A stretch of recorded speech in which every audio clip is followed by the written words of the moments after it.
os custos da conquista desse mesmo país. Desde o desaparecimento da União Soviética, o manto de Washington sobre a ONU se tornou quase ilimitado. A Casa Branca escolheu diretamente, sem nenhum pudor, o atual secretário-geral como seu mordomo administrativo em Manhattan, descartando seu antecessor como insuficientemente servil aos Estados Unidos. O FBI escuta às escondidas todas as delegações estrangeiras na Assembleia Geral. A CIA infiltrou-se sem sequer desmentir suas atividades de conhecimento público no grupo dos assim chamados inspetores do Iraque, dos pés à cabeça. Não há medida de suborno ou chantagem que não utilize diariamente o Departamento de Estado para submeter os representantes das nações à sua vontade. Há ocasiões, ainda que cada vez mais raras, quando a ONU não aprova explicitamente os projetos e decisões dos Estados Unidos, nos quais Washington toma a iniciativa unilateralmente, e então a ONU o autoriza a posteriori como um fato consumado. O que jamais acontece agora é que a ONU rejeita ou condene uma ação estadunidense. Tão longe como se pode ver na última resolução do Conselho de Segurança, votada neste mês de outubro. Nela, o órgão supremo das Nações Unidas solenemente deu as boas-vindas ao Conselho Títere das Forças de Ocupação do Iraque, designando a encarnação da soberania iraquiana, condenando os atos de resistência à ocupação, chamando todos os países a ajudar na reconstrução do Iraque, sob os desígnios dessas mesmas forças títeres, e nomeando os Estados Unidos como mandatários reconhecidos de uma força multinacional de ocupação no país. Esta resolução, que não é outra coisa que o ato de bendição da ONU à conquista do Iraque, foi aprovada unanimemente. Assinaram França, Rússia, China, Alemanha, Espanha, Bulgária, México, Chile, Guiné, Camarões, Angola, Síria, Paquistão, Reino Unido e os próprios Estados Unidos. A França, supostamente gaulista, a China, supostamente popular, a Alemanha e o Chile, supostamente social-democratas, a Síria, supostamente basaísta, a Angola, resgatada certa vez por culpa de sua própria invasão, para não falar dos demais clientes mais familiares dos Estados Unidos, todos cúmplices da recolonização do Iraque. Esta é a nova hegemonia mundial. O mercado e o liberalismo apresentam contradições em termos das dificuldades em prover eficácia regulativa da economia, relações de produção e condições equitativas de existência negadas pela dinâmica e história de uma sociedade de classes, bem como pelas sucessivas crises econômicas que, independente das formas de regulação movidas pelo Estado ou pelas forças de mercado, se acentuam e tendem a diminuir seu intervalo de tempo. Todo esse movimento influencia os aspectos sociais inerentes à reprodução do capital e à formação dos trabalhadores em um período histórico de lutas e incertezas quanto ao futuro.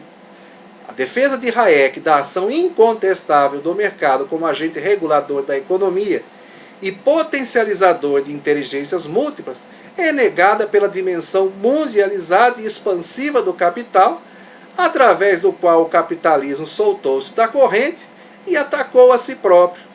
Acentuam-se crises cíclicas em intervalos menores, atingindo países industrializados e com poder político transnacional. Os desdobramentos desse processo implicam na percepção de movimento da história através do qual os princípios norteadores de projetos econômicos, tais quais as crises cíclicas do capitalismo, negam a existência desses mesmos projetos econômicos no futuro. Mesmo o crescimento e socialização das tecnologias produzidas são passíveis de críticas.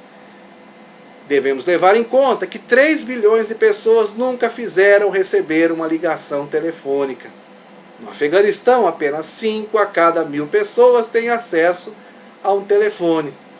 Attilio Boron aponta a circulação das tecnologias produzidas no planeta como não homogêneas e de última geração. Os países de terceiro mundo têm acesso a tecnologias obsoletas ou semi-obsoletas, já abandonadas pelas nações que possuem posição predominante na divisão internacional do trabalho no planeta. Esse movimento se explica através de um processo complexo, dialético e contraditório entre a produção e circulação da mercadoria. Os dados apontam que no sul do mundo, ao qual sobrevive 80% da população mundial, existem 100 milhões de crianças nas ruas, 250 milhões de meninos menores de 18 anos que trabalham em condições deploráveis, 300 milhões de meninos lutam em guerrilhas, mais de 1 milhão de mulheres jovens se prostituem, 14 milhões de crianças morrem antes de chegar aos 15 anos. Só no ano de 2001, mais de 1,2 bilhão de pessoas não dispunham sequer de $1 dia para a sobrevivência. Mesmo a União Europeia convive com 55 milhões de pobres entre sua população.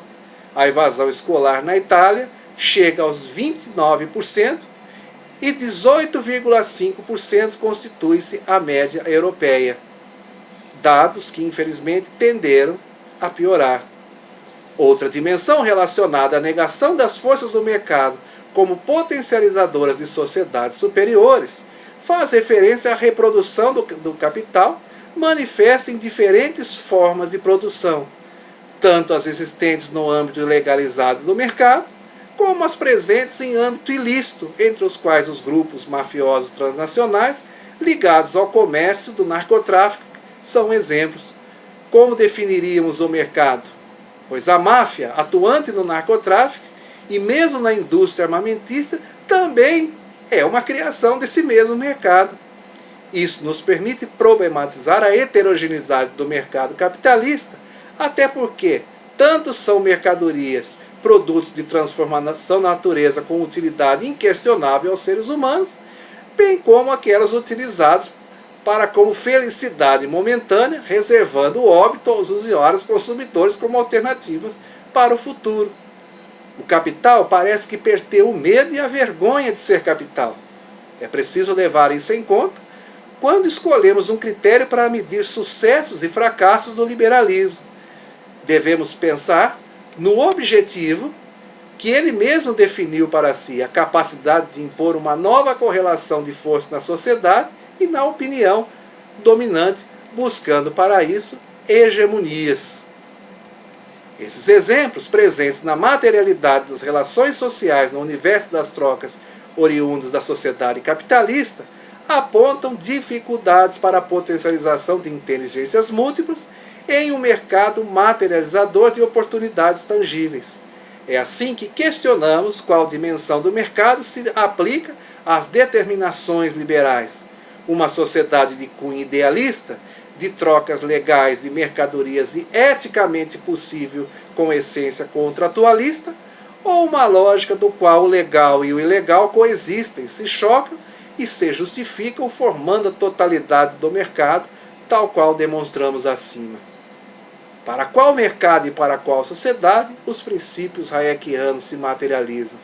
Uma sociedade metafísica, ideologizada por seres humanos inanimados, ou material baseada na ação e contradição manifesta pela existência humana. Esses questionamentos colocam preocupações para a problematização da existência humana em uma sociedade marcada pela lógica do mercado. A ação